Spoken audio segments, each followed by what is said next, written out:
kandi muri iryo shuri ryawe nyene warigeze gupostinga video kuri TikTok haca haboneka uwundi mu DJ wo hanze w'umuzungu ayisubiramo agira challenge mbega ukibona ijya action buyakiriye gute byagenze gute umutima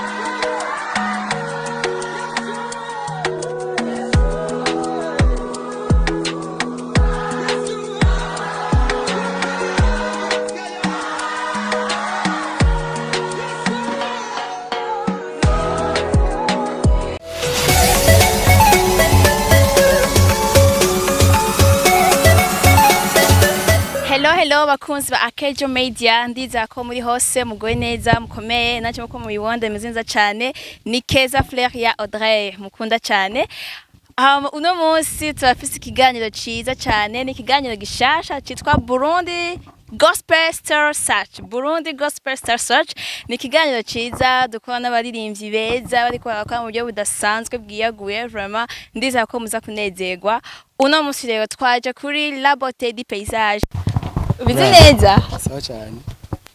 Nakuriya. Makuru ni meza. Yeah. Hewe ndakukumbuye. Anje no konyere kweri. Urakote? Imisi ni myinshi gupotera nuzi ko ubuzima ari hatari. Bana, aho gusingira ngo sigore mu diaspora ko ça fait longtemps. Au diaspora he. Aba diaspora niyo bari. Mbere usanga bari muri Amerika ntabizi. Muri Amerika ntacu avuga nzojayo. Yeah.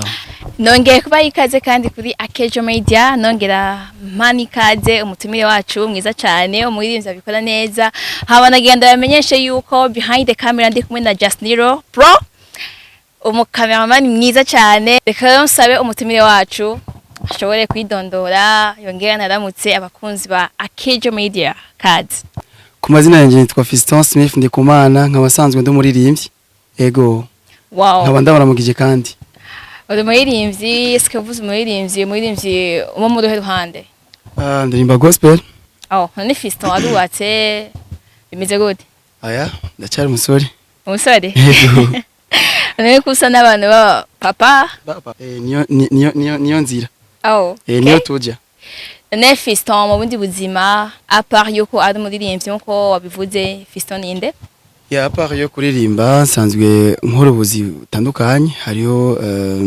cyane ibyo sanzwe mba ndimwo kurima ya genda rima urimike imboga kandi imboga ni nziza nizingira kamaro umva ko nawe ufise ikintu mariye Burundi n'abarundi Fiston yigeze kumva yuko ucapa eske nivyo gucapa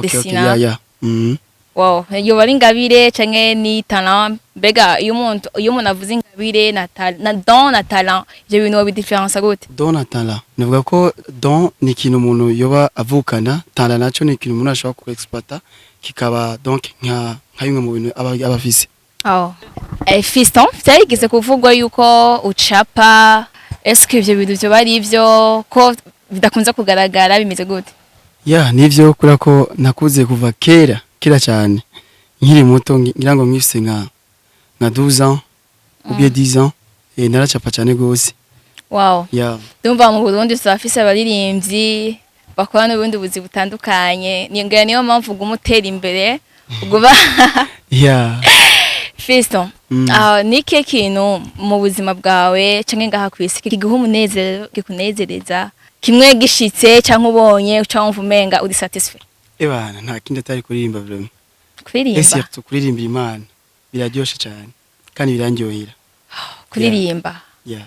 Kuririmba no kunezereza ko abantu benshi bafise bibanezera bitandukanye ushobora kutwagura neza ingene umunezero wawe wo buri mu kuririmba. Yeah, kura ko kuririmba ni bimwe mu bigize donc loisir kwinezereza. Rero romba iyo ndabikoze ndiko ndaririmbira Imana biranezereza cyane gose kugusumba. Yeah. Hamanike kintu witeze canke kigutera intege kumva yuko wobandanya uririmba ukabibamwe nk'ubuzima bwawe ikintu nyine kintera intege nuko nyine sanzwe ndabikunda cyane gose kandi bimwe umunezero banifuza yeah wow woshaka kudushishiriza ko none kubacishira kwiki ukaririmba ya abatumire bacu n'abaririmbyi nkuko twabibasezeraniye bizokwama bimeze rero kwa ko ari umuririmbyi biraba ngombwa yuko aririmba mukumva yuko turi kumwe n'umuririmbyi kandi ndi sûr yuko muza kwishima vraiment aririmba neza une surprise imite ubwoba ariko ngo ndicyongereza cyane nta kibazo yeah God we love you because you first love us. No one like you, Lord. You are everything. You are everything. oh my Yeah. goodness no just ndavyemera vraiment shaka usubiriremo Yeah, okay. Reka ndabe karirimbo kazwi.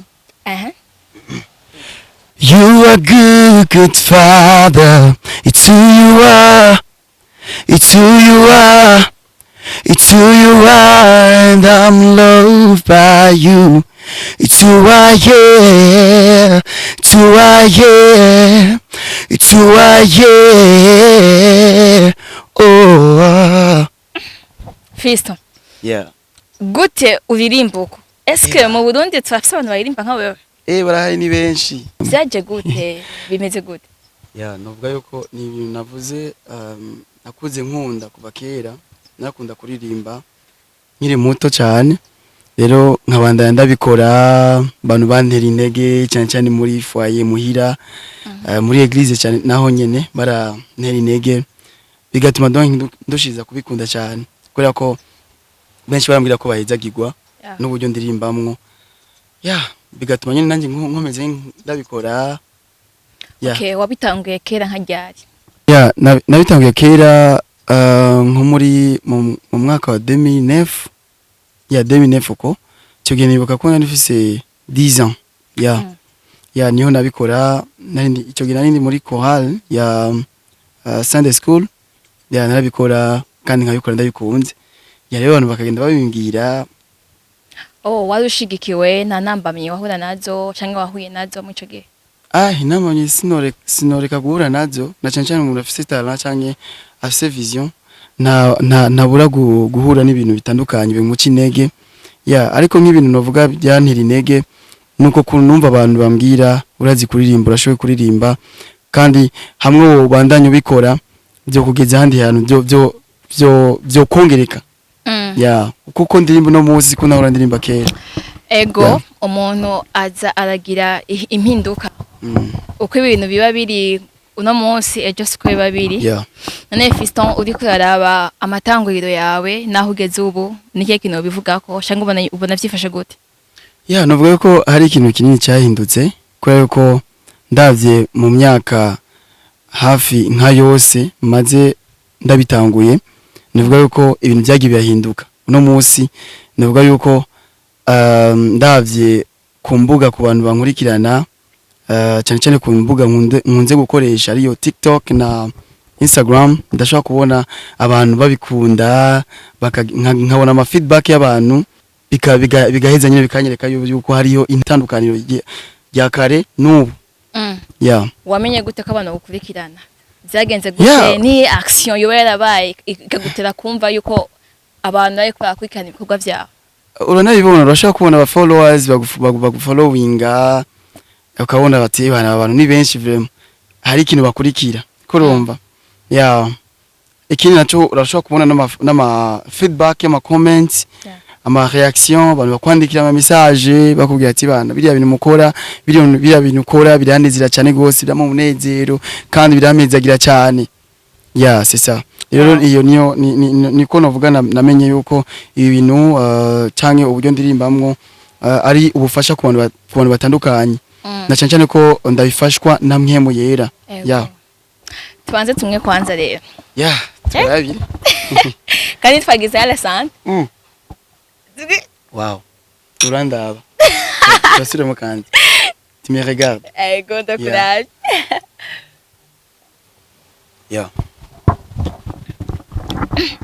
Fiston byarigeze kuvuga ngo yuko ufise ishure abantu benshi wigisha kuririmba Mm. ariko biratangaje kubona umujene nka wewe ukiri muto ukumva yuko ufise ishaka ryo kwigisha urundi gwaruka nkawe kuririmba kandi ukabona yuko bariko baratera intambwe. Mm. Eske ico ciyumviro cakujemwo gute? Uwo mutima waje gute? Ni mwemu, ni ivyiyumviro n'abantu vyaje gute? Kuva kera abantu barakunda kunsaba ndabigishe kuririmba nkiyumvira none jewe ndabaha iki kumenga nta birenze nta bintu nyene byinshi nzi mu byo no kuririmba ariko nagiye gutahura nyene muri bike mba mfise kubisharinga n'abandi. Rero kuva ico gihe navuga ko hari guhera mu myaka ya 2016 2017 uko niho navuga ati bon reka ko ari benshi bamaze kubinsaba reka ngerageze kubashira hamwe twihogrouper hamadu ntangure nyine kubaha nyine ibyo mfise. Ego ndatangura ndabigisha petit à petit gushika no munsi ndacabikora kandi ndabikunda bikunze kubera ko kuva kera naho nifuza kubona abantu baririmba kandi baririmba Imana mu buryo bwiza mu buhinga butandukanye. Ya rero ubu aho bigeze ndabishima Imana cyane gose ko ndabona abantu ba ameliora bamaze kugira aho bageze no munsi bivuye kuri kubufasha natanze ubujanye no kubigisha kuririmba. Ya urabona none mu mwaka uzotanga nk'ama certificat nka kujya ko muri ETV bibora bigenda canke bimeze gute? So jewe nibiri mu buryo buri professionnel hiyo hose oyagenda kwigisha tugakorana ukanyereka umwete wawe kandi nta kintu na kimwe ndagusaba nta mahera ndagusaba. Umuntu wese ashobora kuba ariko aradukurikirana ashobora kubanza aranze nta mahera nigira nsaba ndabigisha by free justement nuko nyine wowe ugumana nanje yani umukozi w'Imana. Oya sikuvuga yuko abarihisha atari abakozi b'Imana ariko je nuko nyine ndabikora nyine mvuga ati ya je dois faire ça. Gusa nawe il faut kuraba uko burya ikintu cyagusa akenshi ntabwo gihabwa valeur. Ya ni gihabwa valeur ariko hari abantu usanga babikeneye kandi babyifuza si bose usanga babikeneye. Ya ariko hari umuntu usanga akinira kuririmba ugasanga ibana afise ingoga afise umwete w'ubwoba. Ya ni benshi tugigisha ariko hariho bake muri bo. Ya tuba twifuza. Gusa ni sawa uri kurakora igikorwa ciza vraiment Imana ikuje imbere cyo no kuzamura. Kandi muri iryo shure ryawe nyene warigeze gupostinga video kuri TikTok. Haca haboneka uwundi mu DJ wo hanze w'umuzungu ayisubiramo agira challenge mbega ukibona ijya action buyakiriye gute byagenze gute umutima wawe hajike? Ya kinavuga yuko ya ni ibintu bigaragara kandi urumva ikintu cyiza kamwe umuntu ateza kukiryohererwa. Rero biriya bintu byarantangaje na jewe biva naje ama video urabona ko dupostinga ama video akagera kure sinabarundi gusaba biraba wanashima uravye barundi babikurikirana ni bake cyane nuvuga ko ari 0,20% y'abantu babikurikirana b'abarundi ariko urumva ibindi bice ni abantu b'abanyamahanga benshi cyane gose. Ya rero pura ko bigira kure rero nage mbona ama reaction y'abantu batandukanye y'aba producers n'abandi batandukanye bagira challenge ku ma video dukora nk'akarero kijya video ya We Give You the Glory hamwe n'ijya video ya Yeshua. Okay. Wana ko ni video yagize kure cyane gose kujye ama miliyoni yayiravye. Ya rero nagiye mbona ama feedback y'abantu bagira ama biriya by'ama challenge yo bari kwayikura muri studio. Ego. Ya bagaca bafatanya video. Biriya bintu birangira cyane ndabibonye ukurumva ni n'abantu batandukanye hari usanga aba South Africa aba muri Spain urabona ya mu bice bya Amerika hariya. Ya voilà urumva nkabona ama challenge bakora byaranezere cyane gose. Ya binyereka neza yuko ni ibintu bigira kure cyane gose kandi biteza ku explose nyine mu buryo nyine buri global. Umva kimanye bikirakora. Ya Fiston ushobora kutubwira mbega ni hehe wifuza gushika hamwe uzobona yuko wahejeje nyine ukabona ko hageze yuko hagarika? Ya je novuga yuko gukora Imana nta limite twiha. Ya tubona dukora Imana nayo ikaguma nyene igira elevation. Rero urumva toujours tuguma tuyikorera hama nayo igakora ivyayo twitwarika iby'ubwami bwayo hama ibisigaye ikakibyitaho ninyongera Yeah. ninyongera ko Imana ikora ibikwiriye Ego. ishitaguha no munsi Yeah. izokiguha nejo Sure. Fiston umuririmbyi wese iyo aririmba aba afise intumbero ushaka kutubwira nihe ntumbero yawe mu kuririmba kwawe wifuza kugera hehe wifuza gushika kuki wifuza iki Yeah. So je nifuza kubona impinduka cyane cyane muri bino bintu na cyane cyane ko ndiko ngomba gukora ikintu ku buryo abanyamahanga abantu batandukanye bazuza baraza mu Burundi bavuga bati tuje kuraba umugwi kanaka uri fondé par Fiston Smith Ndikumana. Rero ni ibintu navuga yuko bigaragara no munsi ni ibintu ko turabona bivaye n'ama video hashika aha donc ahantu nyine bishika kurumva nibiri limite. Rero urumva tubona abantu bari ko baraza mu Burundi baje kurondera uwo mugwi uririmbira Imana abantu bagakira ingwara donc bagahembuka. Ya rero urumva ni ikintu kinini cyane gose kandi ndazinze ko Imana izokidushitsako. Nashanje ko twitwarika ivyayo nayo ikitwarika ivyacu. Hama nta ndirimbo uri kurategekanya gukora ama concert akomakomeye nk'uwirinzi nkawe uririmba nk'abazungu twakeneye kubona ibintu vyiza. Yeah. So ivyo biri mu nzira ni byinshi indirimbo ni nyinshi cyane gose album na album yani biri mu nzira ama concert tubirindire yeah gushika ryari sinobaye igihe ariko nyine ni vuba bakajyari Fiston ndashaka umbwirire abakunzi ba Akejo Media yeah imbuga ukoresha kugira ngo baze bakwirana ibikorwa vyawe bagushigikire yeah babone gukurikirana donc vyiyaguye ibikorwa vyawe uri kurakora.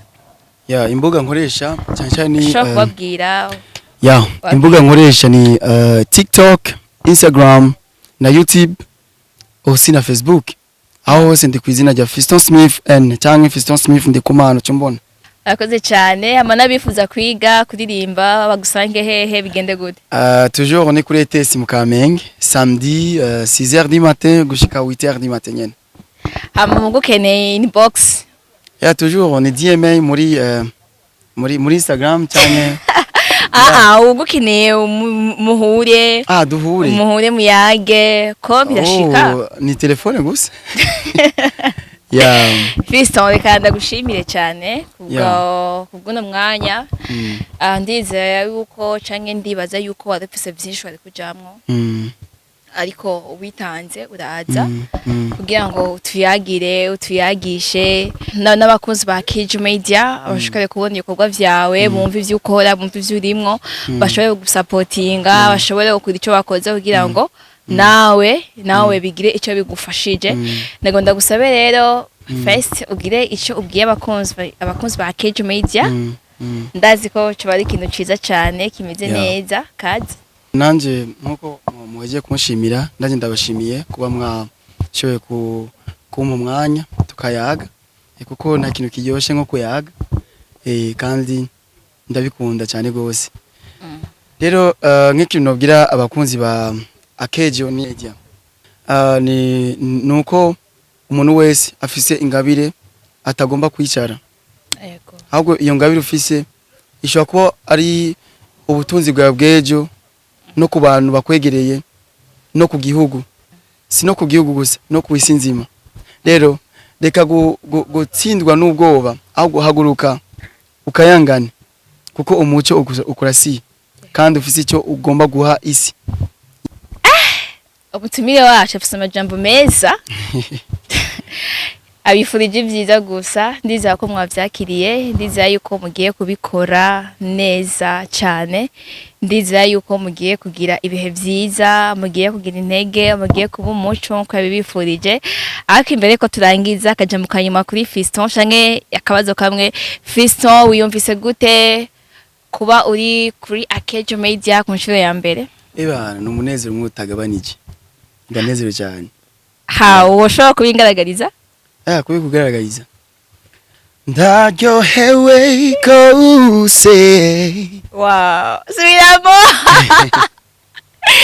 subiramo ndagusaza. Okay, ndaryohewe gose nanjye subiremo Akejo Media nanjye subiremo yeah. Reka tubihebe rero turabashimiye mwebwe mwese ariko mwadukikirana mwagize ibihe byiza hamwe natwe twishimye cyane mwishimye cyane rero turabasaba kubondera mudukurikirana ni Akejo Media utagiye subscribe cyangwa s'abone ugende bikore ushindeho gakengeri ni segonda imwe gusa ntibisaba umwanya muremure turabakunda duhari kubwanyu tuzaba turi kumwe bye bye